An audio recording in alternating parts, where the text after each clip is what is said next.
नमस्कार मित्रांनो, मी रुपाली आणि इनर पीस विथ रुपाली या माझ्या यूट्यूब चॅनलवर तुमचं खूप खूप स्वागत करते. आणि आजचा आपल्या व्हिडिओचा विषय आहे, पैसा केवळ रिच माइंडसेटनेच येतो का? तर ही गोष्ट ऐकून थोडं वेगळी वाटत असेल की बाबा खरंच मग पैसा केवळ रिच माइंडसेटनेच येतो, ते लोक एवढे रात्रंदिवस कष्ट करतात, हार्डवर्क करतात, हे काय चुकीचं आहे का? का ते येडे झालेले आहेत का? असाही पुष्कळ जणांच्या मनात प्रश्न पडत असेल. पण हो, पैसा खरंच केवळ रिच माइंडसेटनेच येतो. कारण तुम्हाला माहीत असेल, जगातील सर्वात श्रीमंत व्यक्ती वॉरेन बफेट यांनी काय केलं माहिती का? यूएसएमध्ये एक सर्वे झाला. त्या सर्वेमध्ये वॉरेन बफेनं त्यांची 99% संपत्ती दान केली गरिबांना. आणि 5 वर्षानं सर्वे केला की ज्या ज्या व्यक्तीला म्हणजे गरीब लोकांना त्यांनी ती दान केलेली संपत्ती होती, त्यांनी किती इन्कम केलं, म्हणजे त्यांनी हजारो करोडो कोटीची संपत्ती दान केली. मग मिनिमम कोणाला 1 करोड किंवा 5 लाख किंवा 10 लाख असे तर मिळालेच असतील ना. तर 5 वर्षांनी सर्वे केला की त्या लोकांनी ज्या गरीब लोकांना दान केलेले पैसे होते, गरिबांना दान केलेले होते, त्यांनी त्यांचं जेवढं सुरुवातीचं इन्कम होतं तेवढंच इन्कम नंतर 5 वर्षानंतर भेटलं. म्हणजे नवीन त्यांनी काहीच इन्कम वाढवलं नव्हतं. आणि वॉरेन बफेने ही संपत्ती दान केली. त्यांची पुढच्या वर्षी जेवढी संपत्ती होती त्याच्या म्हणजे 10-20% परत ॲड झाली. मग ते पण झिरो झाले होते आणि यांना तर सगळं दिलेलं होतं. मग त्या माणसाचा माइंडसेट कसा होता? रिच होता. त्या माणसाच्या हॅबिट कशा होत्या? त्याच्यावर तुमच्या हॅबिट कशा आहे, तुमचा माइंडसेट कसा आहे, यावर खरंच पैसा येतो. हा सर्वे हे काय माझ्या मनानं सांगत नाही. मग त्यांच्याकडे आलेले होते पैसे, मग का वाढले नाही? कारण आपण गरिबांना किंवा लोकांना, भिकारी लोकांना पैसे देतो, तर त्यांना इन्कम म्हणजे पैसे कमवायची त्यांची शक्ती ना, ती त्यांच्याकडनं घेतो. त्यांना आयतं भेटते, मग ते काहीच नवीन प्रोडक्टिव्ह करत नाहीत. मॅन्युफॅक्चरिंग तयार होत नाही. मग मॅन्युफॅक्चरिंग झालं नाही तर सेल होत नाही. सेल होत नाही तर देशाचा विकास व्हायचा, तर देश अविकसित होतो. त्याच्यामुळं पैसा हा खरोखर तुमचा माइंडसेट रिच असेल, तुमच्या ॲक्टिव्हिटी एकदम भारी असतील, तर तुमच्याकडे ॲटोमॅटिक पैसा येतो. आणि पैसा हे काय हो माहिती का? पैसा हा एक एनर्जी आहे, एक फ्लुएन्सी आहे. पैसा त्यामध्ये राहतं, एनर्जीमध्ये. असं कोणाजवळही पैसा येतो का? आपल्या भारतीय संस्कृतीत पैशाला लक्ष्मी म्हणतात. तुमच्या घरी जर कोणी आलं, तुमच्या घरी एखादी व्यक्ती आली, तुम्ही त्या व्यक्तीची रिस्पेक्ट नाही केली, ती व्यक्ती आली कुठं, गेली कुठं, तर त्या व्यक्तीला तुमच्या घरी परत यावं वाटेल का?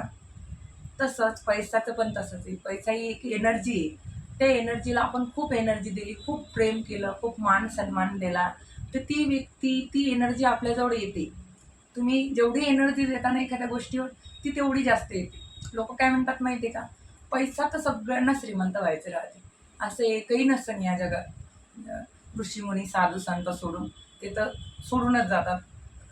हिमालयात जातात, तिकडं तप करतात, त्यांना काही नको. पण दुसरी लोकं, अनादर पर्सन, सगळ्यांना पैसा पाहिजेत राहते ना. पण काय म्हणतात माहिती का? पैशावाले लोकं चांगले नसतात. म्हणजे लोकांना म्हणायचं असते का नाही, पण ते पैशावाले लोक चांगले नसतात. जे जास्त पैसे कमवतात त्यांना झोपसुद्धा येत नाही. झोप येते का? पैशावाले लोक गोळ्या घेऊन झोपतात. एखाद्याची कार पाहून एखाद्यानं कार घेतली, तो फ्रेंड खूप जवळचा आहे, पण त्याच्याजवळ एखादा माणूस आहे आणि त्याचा एक फ्रेंड आहे. तो माहिती आहे का, स्ट्रगलिंग फेजमध्ये हा त्याला एवढी हेल्प करतो, एवढी हेल्प करतो. तो स्ट्रगलिंग फेज क्रॉस की स्ट्रगलिंग फेज झाली, इन्कम लेवल कमवून एकदम हाय लेवलचं इन्कम झालं त्याचं. तुम्ही काय करता माहिती का? तर स्ट्रगलमध्ये असल्यावर तुम्ही त्याला आपुलकीनं बोलता. त्याच्याजवळ पैसे यायला लागले काय, तुम्ही काय म्हणता, ते काय आता मोठे लोक झाले, त्यानं कार घेतली, तर मग तुम्ही त्याची कार पाहून तुम्हाला फिलिंग नाही सेल्फ येत का, छान कार झाली बाबा. तुम्ही माहिती काय म्हणतात, आता ते मोठ्या लोकात उठतात बसतात, त्यांची काय वेगळीच गोष्ट आहे. आपण काय, आपण मिडल क्लास लोकं, आपण गरीब लोकं, आपण असं आपल्या माइंडला हँगरिंग करत राहतो. कोणी जर विचारलं आणि मग तुम्ही तुमचाच फ्रेंड होता का नाही, ज्या काळी त्याच्याजवळ पैसे नव्हते, स्ट्रगल फेस करत होता, तेव्हा तुम्हाला त्याची आपुलकी वाटत होती. पण जेव्हा त्याने एक लेवल क्रॉस केली तेव्हा तुम्ही काय करता माहिती का, ते मोठे लोक झाले, त्यांच्याकडं काय बाबा, त्यांचं काय बाबा, मग तुम्ही त्याला काय म्हणत ना, त्याच्या पैशाला रिजेक्ट करता. मग तुमच्याकडे कशी लक्ष्मी येईन हो? पैसे येतील का तुमच्या तेवढं? तुम्ही त्या लक्ष्मीच्या बद्दल, त्या पैशाबद्दल नेहमी निगेटिव्ह विचार करता. आणि तुम्ही काय म्हणता की मला खूप बिलियनियर व्हायचं आहे, मला करोडपती व्हायचं आहे. आणि तुम्ही एखाद्या व्यक्तीबद्दल नेहमीच, व्यक्ती म्हणा आता व्यक्तीच, जे पैसा एक एनर्जीच झाली ना, त्या एनर्जीबद्दल नेहमी निगेटिव्ह विचार करता. मग ते येईल का तुमच्याजवळं? नाही येणार ना. त्याच्यामुळं तुम्ही फील करायला लागते, फील करायला लागते. त्याच्यासाठी हार्डवर्क तर करावंच लागते. पण पुष्कळ लोक काय करतात माहिती का, पैसे आले, जॉबवाले लोक असतात जे सरकारी जॉब करतात, ते माहिती का, 1 तारखेच्या आधी 27, 28, 25 तारखेच्या नंतर काय काय खर्च करायचा त्याच्यावरच त्यांचं डोकं राहते. हे करायचं, ते करायचं, हे घ्यायचं, ॲनिव्हर्सरीला साडी घ्यायची, अजून बड्डे असला शेजारच्या मुलीचा, तिथं जाऊन बड्डेला गिफ्ट द्यायचं, सगळ्या गोष्टी खर्चाच्या राहतात. मग आणि हे जे ज्यांचा माइंडसेट रिच राहतात, ते जर 1,000 रुपये जर येत असतील ना त्यांच्याजवळ, तर ते 1,000 रुपयातून 700 रुपये कुठे इन्व्हेस्ट करायचे, तो विचार करतो तो माणूस. मग तुम्ही जास्त इन्व्हेस्ट करायचा विचार करतात. उदाहरणार्थ मी तुम्हाला एक महिला वर्गांचं उदाहरण देते. प्रत्येक महिलेला सोनं करा वाटते ना, तर ती ती माइंडला सांगते तिला की मला सोनं करायचं. मग प्रत्येक सणाला साडी घ्यायची राहते. मग त्यांच्या घरी कॅपॅसिटी असो या नसो, प्रत्येक महिला साडी घेते का नाही, घेतेच. सोनं करतात का नाही, सर्वे जर केला तर भारतातल्या महिलांजवळ जगातलं सर्वात सोनं निघते ना. कारण की त्यांना ते ठरवलेलं राहते माइंडमध्ये की मला करायचं, मला सोनं करायचं, मला हे करायचं, इन्व्हेस्ट करायची. तसं तुमच्या माइंडला तुम्ही हँगरिंग करा की मला हे घ्यायचे, त्याच्यामध्ये इन्व्हेस्ट करायची आहे. आणि पैसा निगेटिव्ह नसतो. पैसा असं आहे का, सकाळी दिवस निघाला तर रात्री झोपेपर्यंत, सकाळी दिवस निघाला का नाही की टूथब्रश असते का नाही, ती पण पैशानं आणली जाते. आणि रात्री आपण झोपतो, जेव्हा झोपतो तर दूध गरम करून पितो ना, ते दूध पण पैशानंच आणलं जाते. या जगात प्रत्येक गोष्ट पैशानं भेटते. पैसा म्हणजे सर्व काही. आणि पैसा सर्व काही नाही असं पण नाही, पण जीवन जगायला पैसा लागतो ना. त्याच्यामुळं मग ती गोष्ट तुमचं जीवन एवढं सुंदर बनवत असेल, तर तुम्ही त्याला पॉझिटिव्ह अफर्मेशन द्यायलं, त्याच्याबद्दल पॉझिटिव्ह विचार करायलं. आणि जे करत असतील ते करत असतील, पण खूप इमानदारीनं. पैसे कमवून पण लोक मोठे झालेले आहेत. वॉरन बफेचं उदाहरण तर माहीतच असेल ना. तर तो माणूस इमानदारीनं पैसे इन्व्हेस्ट करून जगातला सर्वात श्रीमंत झाला. त्याच्यामुळं श्रीमंत लोक खूप गर्विष्ठ असतात, किंवा श्रीमंत लोक खूप घमेंड असतात. श्रीमंत लोकांची गोष्टच वेगळी असते, असं काही नसते. फक्त एक आहे, ज्याला काहीतरी कमवायचं असते ते एकट्यात राहते. आणि एकट्यात राहिलं की बाकीच्या लोकांना काय वाटते, हे घमेंडी झालं.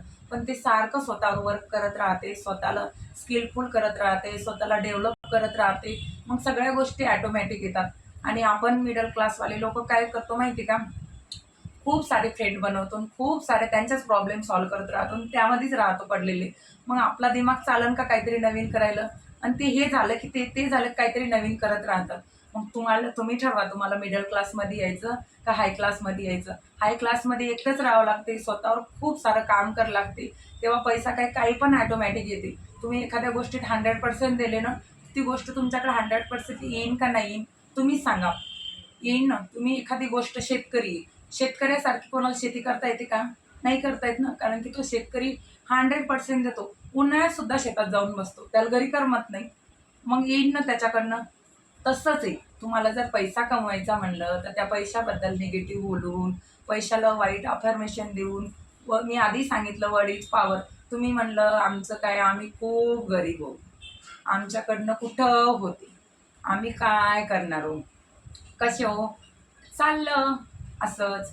असं जर तुम्ही स्वतःला अफर्मेशन देता रोज, मग त्या आपल्या दिमागाला, सबकॉन्शियस माइंडला काय, तू गरीबच आहे बाबा, तू जे हुजूर, मी तुला मरेपर्यंत कधी श्रीमंत होऊ देणार नाही, ते तर तयारच आहे. त्याच्यामुळं तुम्ही स्वतःला छान अफर्मेशन द्या. आणि माइंडसेट 100% बदला. तुमचा माइंडसेट बदलला ना, तुम्ही पैशाबद्दल पॉझिटिव्ह बोला. जास्त खर्चाचा विचार नका करू, इन्कमचा विचार करा. ॲटोमॅटिक ग्रो झालेली राहील लाईफ.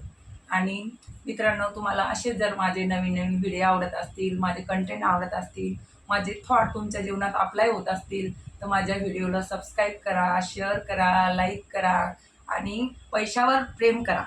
तेव्हा मग पैसा तुमच्यावर प्रेम करतो आणि खूप सारा पैसा येतो. ओके.